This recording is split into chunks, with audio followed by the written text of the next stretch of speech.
ঘরকন্যা Anushree next ব্লগে আপনাদের সকলকে স্বাগত জানাচ্ছি। আমি অনুশ্রী।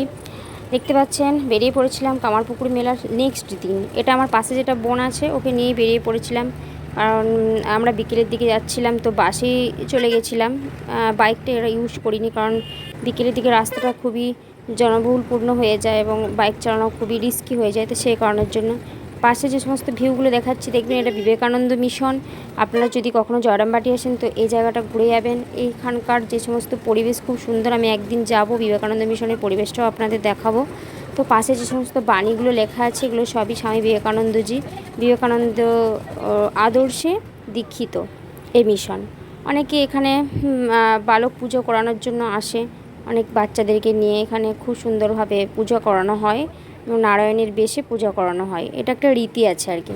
এই সমস্ত রাস্তা পার হচ্ছে, দেখতে পাচ্ছেন। এর সামনে একটা আছে সেন্ট থমাস স্কুল, নতুন হয়েছে, আপনাদের যেতে যেতে দেখাচ্ছি। দেখুন এই খালটা পার হলেই সেন্ট থমাস পড়বে। এই যে সেন্ট থমাস, এটা একটা ইংলিশ মিডিয়াম স্কুল হয়েছে এখানে এবং ওয়েস্ট বেঙ্গল অ্যাফিলিয়েটেড পেয়ে গেছে এরা।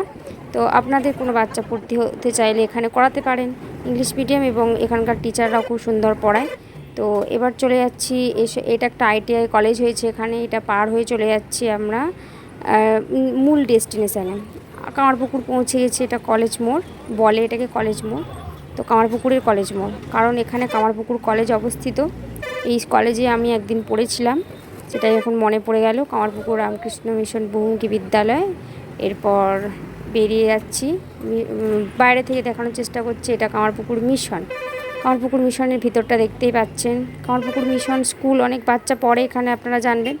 তো এই ভিতরে যাওয়ার সুযোগ হয়নি। এখানে বাচ্চাদের বয়েজদেরই পড়ার সুযোগ আছে, মেয়েদের পড়ার কোনো সুযোগ নেই। সেই কারণের জন্য এখানে বাইরের দৃশ্যটা ভিতর থেকে দেখা খুবই কষ্টকর। তো গেলে তারপর আপনারা দেখতে পাবেন।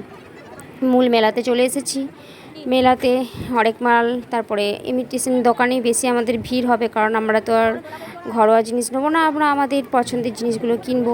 এটা একটা পুতুলের দোকান, এখানে অনেকগুলো পছন্দ হয়েছিল কিন্তু কিনতে পারিনি, খুব বেশি প্রাইস বলছিল, এই কারণের জন্য সাধ্যের বাইরে। আর এটা হলো এখানকার মূল মন্দির, যেটাকে উপলক্ষ করে এই মেলাটা বসে বা হয়। আমি আমার বোন দুজনে মিলে একটা ফ্রুট জুস খেলাম এবং সেই দোকানটারও একটা ভিডিও বানিয়েছি, দেখুন খুব সুন্দর। আর মেলা শেষ করে আমরা